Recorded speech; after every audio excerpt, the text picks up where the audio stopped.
Check this, P. You want to know what really gets my gears going? I mean, like, what really grinds them? These young people. Yeah, that's right. I'm talking about you young people, you generation out there close to Dex Snow. Let me tell you something. We're not as dumb as what you think we are. We're not. You know, I see these little videos, these life hacks, where they talk about, you know, keeping everything clean and keeping everything nice. Okay, I'm down with keeping everything clean and nice. Show me something. Show me something that I don't already know. Well, then they show this guy goes, all right, look, this is going to freak y'all out, man. This is going to blow y'all's mind. So check this. Take your PlayStation or Xbox controller, like it gets a little dirty. And what we do is we're going to take a paper clip and undo it, and we're going to take an alcohol wipe and put it around it, and we're just going to work it through the cracks. Young people, y'all act like that has never been done before. My generation has been doing that a lot longer. My generation was doing that before your parents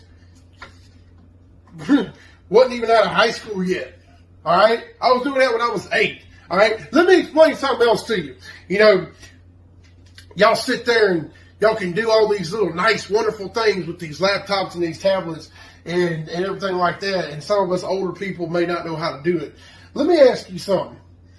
All you kids born after the year 2000, I want to ask y'all this question. Can y'all program the timer on a VCR? Can you? I was 6 years old programming the timer and the clock on the VCR for my grandparents and my mom every single time the electricity went out or something happened. But I bet you kids probably can't even put a timer on the clock on a VCR. Heck, most of you kids probably don't know what a VCR stands for. Do you even know what VCR is? Do you? I don't think you do. But you won't come out here and talk about this a new little thing like we ain't never talked about it. First off, why are you deep cleaning your PlayStation or Xbox controller anyway? Okay, ain't no point in it. Just wipe it off with a Lysol wipe and go on about your business. Ain't no point deep cleaning it. Because you know 20, 30 minutes later, as soon as it charges up, you're going to be putting your little greasy acne oil hands all over that mess again anyway. It's so stupid. Deep cleaning a PlayStation and Xbox controller. That's the dumbest damn thing I ever heard of in my life. But people deep clean stuff like that because they're very OCD. We don't need any more OCD people. We don't. We really, really don't. Like, I'm going to tell you right now. I have my own little problem. I have got to put everything back where I get it. That's my OCD. But yet, you know where I always get everything? This table. This table right here. If it's not on this table, it's probably where it's originally supposed to be. And if I go look at where it's originally supposed to be, and it's not there, it's probably on this table. You know how many times I walked past my phone this morning looking for it and didn't see it? 5 times. 5 damn times. And you want to know why? Because I'm aggravated because these young people trying to come up with this new stuff that ain't new. Stop trying to get famous, little kids. Go get a job. Go to a VOTEC. Go learn to weld or something like that.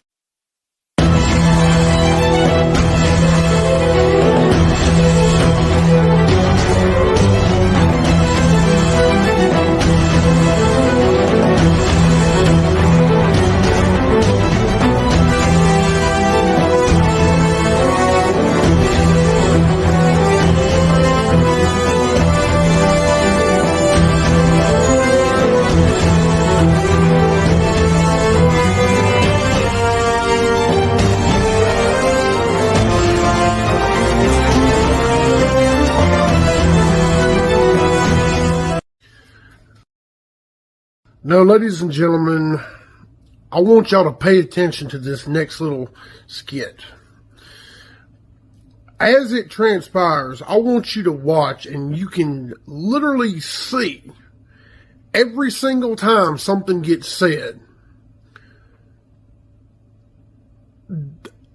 that I just tick. I tick. You'll see the ticks. You'll see the ticks happen. The longer that the story goes, which is a true story, the more irritated I'm going to get. And then afterwards, you're going to hear my opinion on this situation.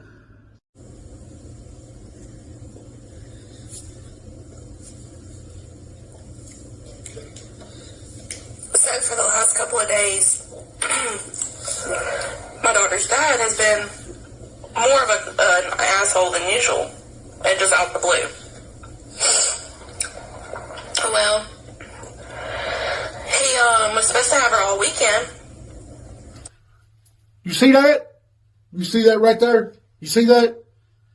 That right there. That right there.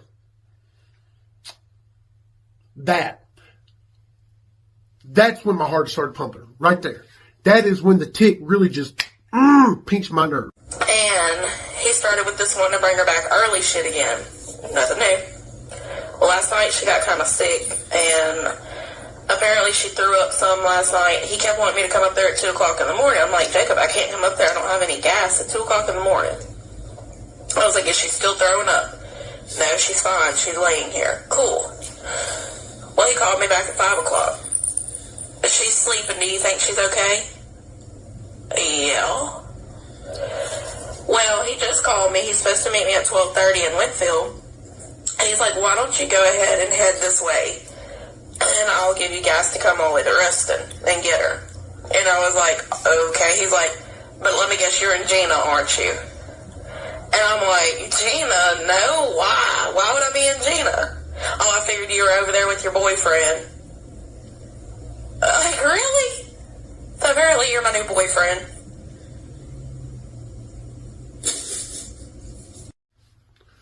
Now, from what y'all seen, obviously, what we're dealing with here is a narcissistic POS baby daddy.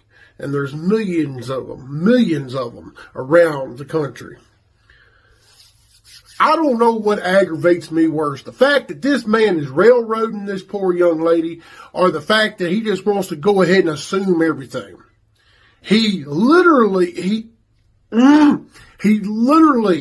does this stuff on purpose to not just benefit himself, but to make her life a whole heck of a lot harder. And she hasn't even done nothing to him. Because this particular lady in question went live on Facebook and confronted her best friend of the last 15 years while her baby daddy was in the house with the best friend because they supposedly been sleeping together. Well, it's supposed to be your time with your daughter. Why are you dropping your daughter off early and then going over there to the other girl's house if y'all ain't doing nothing? Oh, and if y'all was just hanging out, why didn't you bring your kid who knows her and her kids? Oh, because if you do that, then the little girl's going to tell mommy what's going on. This man has been asking his daughter what mommy does whenever she's at home, if she's been out riding or drinking or dating or having guys over and stuff like that. This woman ain't had time to do none of that. I literally took an hour out of my day to help her move some stuff from a storage building onto a trailer because it was just her doing it. And some of this stuff was quite heavy. Now all of a sudden, I've got a girlfriend and I didn't even know it. Thanks, asshole. Thank you very much for allowing me to get a girlfriend without having to go through all the prerequisites of dating and getting to know somebody or anything like that. Thank you for finding that loophole. It's people like you that, one, make it harder for single moms to try to date and get to know good people. And two, for nice guys like Brick Johnson to find decent women because you're making their lives a whole hell of a lot worse. Let me find out. Let me find out in Heart and Souls that there's a POS baby daddy narcissistic Let me find out. Because when I find out what it is, I'm going to take a cinder block and I'm going to glue it to your dog's forehead. That's what I'm going to do. Yep. That's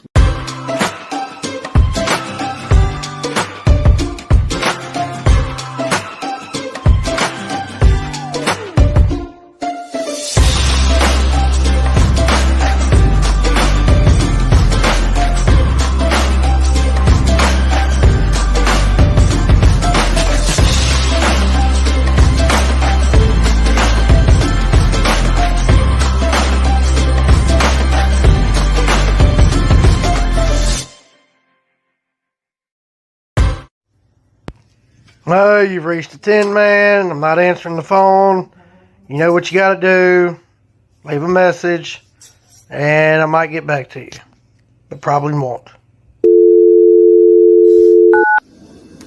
Damn it, Tinman. Your idea really sucked. I asked you to help me find a way to sleep better at night, not screw with my daytime activities. I took that medicine from Sir Captain you recommended, and it definitely worked. I slept like a big old baby. But now, when I see certain things, it re-triggers the medicine. And I hear his voice in my damn head. I pumped gas in my car this morning, and when I started it up, I heard a commercial about a new hot coffee. That made me hear Sir Captain's voice again, and I fell into a deep sleep in the parking lot for 30 damn minutes. While the car was running, I burned about almost 2 gallons of gas. You know, those Hemi motors don't burn. You know, those Hemi motors burn gas like crazy, and gas ain't cheap right now. You owe me $20 for gas and another $15 for lunch, because I fell asleep and didn't even make it in time to get the chicken parm lunch special. So I had to settle for McDonald's and their ice cream machine. Surprise, surprise, didn't work. So I didn't get any ice cream, and my day is worse, and it's all your fault. So getting back in touch with me. And don't you dare try to suggest that it's Shark Week, because that is not the issue. You messed up my chicken parm lunch, and that is a no-no with Mary Sue. Hello, and don't hang up. We have been trying to reach you about your car's factory warranty. If you would like to...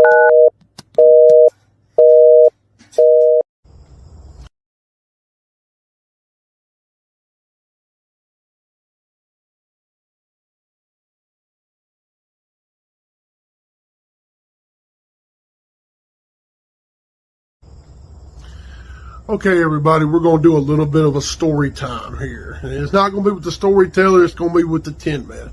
Now, I was going to talk about a little story about something that happened in Bahrain, but I think that's just a little bit too much for this family-friendly content. So I'm going to be a little humble and explain to you that even the most legendary of promo artists actually have a few embarrassing moments from time to time. So, a few years ago, I was what you would call a surveillance investigator. Okay, you know what? Scratch that. We're not even going to say investigator. I was a surveillance technician, all right? I sat in a room for 12 hours a day in a really comfy chair looking at 2 computer screens and 8 television sets that are 50 inches each, okay? 8 50-inch TV screens and then 2 or 3 computer screens, all right? In a room that had to stay like 55 degrees all year long because of the servers in there. Now, the way we would work it, we had, we'd work 2 on, 2 off, 3 on, 2 off, 2 on, 3 off. It was that kind of a shift. Well, during like the long shifts on the weekends, I would always go and, take me some snacks. I mean, they provided us with all kinds of snacks and unlimited amount of Pepsis and Dr. Peppers. But I would always take, like, a gallon of sweet tea with me to last throughout the weekend. I'd carry some chips. I'd carry some sandwiches, little goodies and stuff like that. Well, this one weekend, it was a fairly slow weekend. And we was on the day shift. Every month, we switched from days to nights. So, went through the Friday and the Saturday. Everything was normal. Everything was cool, copacetic. Well, then on that Sunday around 9 a.m., my tummy got to rumbling just a little bit. I was like, I think it's about time Tinman go and take a little constitution. So I told my supervisor, hey, I'm going to run to the restroom real quick. So I go to the restroom, and I'm sitting there, and I'm, doing my thing, and it's hurting just a little bit. Well, when I get done, I go to clean myself, so to speak, and when I did, it was red, and it was bloody, and I thought, oh my Lord, what has happened to look down and check? And inside the bottom of the toilet is bloody. I thought, oh my Lord, something is wrong. I thought maybe what it was, I just pushed too hard. Sometimes you push too hard, you stretch something, you tear something, gets pretty nasty. Now, for all y'all thinking that this is some nasty TMI stuff, no. If y'all watch Insomniac, there's a lot of weird true facts on there that Miss Red talks about. Okay? So this ain't got nothing on Insomniac.